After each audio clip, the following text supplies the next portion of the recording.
Bonjour pour cette nouvelle vidéo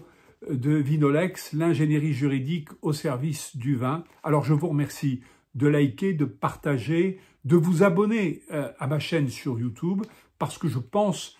qu'une chaîne de droit de la vigne et du vin a sa place dans le paysage de YouTube,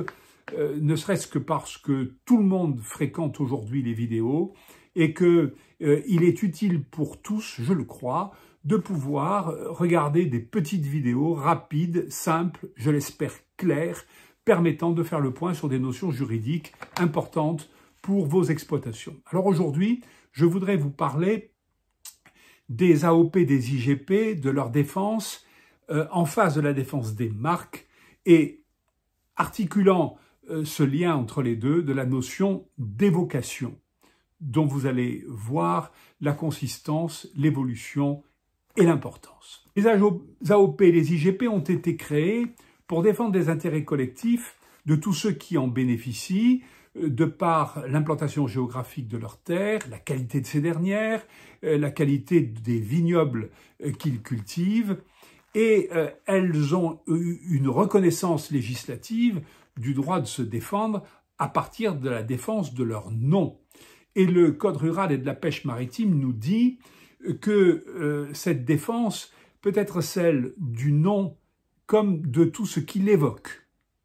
Nous voici avec notre notion d'évocation. En face de cela, nous avons le droit des marques. Les marques qui sont déposées par chacun pour permettre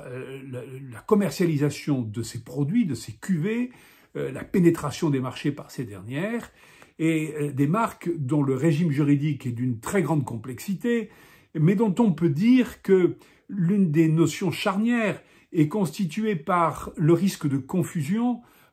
entre les différentes marques déposées et que personne ne peut utiliser une marque, déposer une marque qui soit susceptible de créer la confusion avec une autre qui a été préalablement et régulièrement déposée et qui a le droit d'être particulièrement reconnue.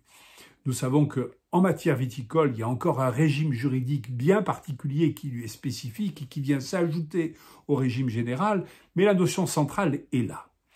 Eh bien, cette notion centrale, on ne la retrouve pas, par contre, en matière d'AOP ou d'IGP, parce qu'il n'y a pas de notion de confusion à la base, ça ne correspond pas à celle de l'évocation, qui est en soi quelque chose de bien précis. Alors, de quoi s'agit-il? L'évocation, c'est le fait d'utiliser le nom de manière formelle, directe, de manière indirecte, mais aussi de l'évoquer par différents signes, y compris, prenons l'exemple de photographies, qui sont susceptibles d'évoquer le nom d'une AOP ou d'une IGP qui tomberait sous le coup de l'interdiction. La jurisprudence a beaucoup évolué sous l'impulsion du droit européen, une fois encore, et particulièrement dans ce domaine, et cette évolution a été dans un sens d'extension de la protection des AOP et des IGP, qui fait qu'aujourd'hui, tout type de signes sont susceptibles de tomber sous le coup de l'interdiction, avec les conséquences en termes d'annulations éventuelles et les conséquences sur les marques, que nous allons voir dans un instant. Donc,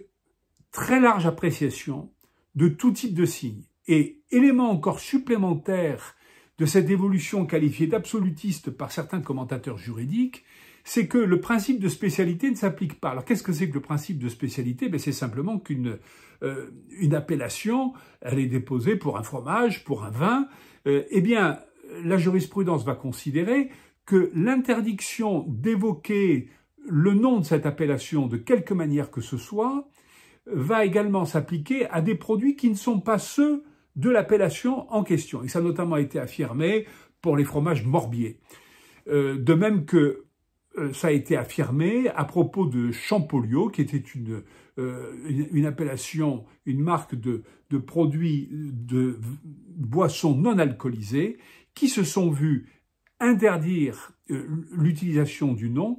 parce qu'il évoquait celui de l'AOP Champagne. Donc,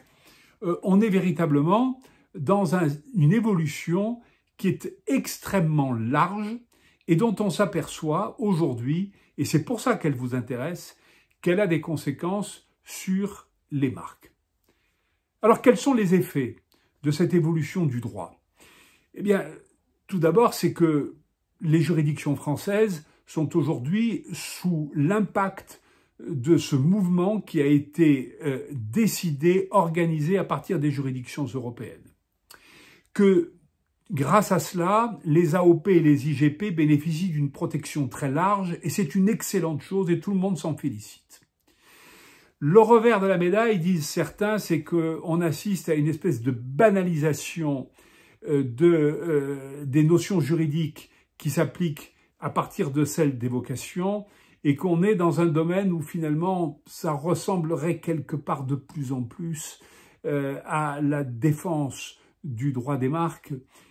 surtout au regard de cette référence au consommateur moyen et de sa propre appréciation par rapport à l'impact que peut avoir le signe litigieux sur son appréciation du produit, de ses qualités et de son identité. Mais surtout, et enfin, le dernier problème, et le problème majeur pour vous, c'est que lorsque vous allez vouloir déposer une marque, vous n'allez plus pouvoir vous contenter de faire une étude d'antériorité par rapport à d'autres marques. Vous allez devoir impérativement vérifier en quoi et dans quelle mesure la marque que vous envisagez de déposer ne reprend pas le nom d'une appellation, ça c'était entendu depuis toujours, mais ne comporte pas des signes qui soient susceptibles d'évoquer une AOP ou une IGP, qui ne soit même pas une AOP ou une IGP de produits que vous allez utilisés dans le cadre de votre marque et qui vont être l'objet du dépôt de votre marque. Donc vous le voyez, les incidences sont extrêmement importantes, elles doivent conduire à une très grande prudence, et notamment pour les conseils en brevet auxquels vous allez avoir à faire appel. Voilà, je vous dis à bientôt pour une prochaine vidéo.